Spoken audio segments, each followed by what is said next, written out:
ഞാനും ഒരു മലപ്പുറംകാരിയാണ്. ഭയങ്കര സന്തോഷമുണ്ട് ഇത്രയും ആൾക്കാരെ ഒരുമിച്ച് കാണാൻ പറ്റിയതിന് ഒരുപാട് സന്തോഷമുണ്ട്.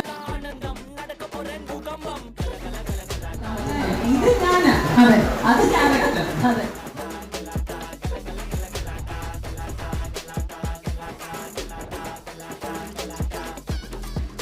പഠിക്കണം. പിന്നെ നമ്മുടെ വലിയ ആൾക്കാർ, നമ്മുടെ അച്ഛൻ, അമ്മ, നമ്മുടെ കുടുംബം എല്ലാവരും നമ്മൾ മറക്കരുത്. എന്ത് ഇൻഫ്ലുവൻസ് ചെയ്താലും അത് കഴിഞ്ഞിട്ടേ ഉള്ളൂ എല്ലാം.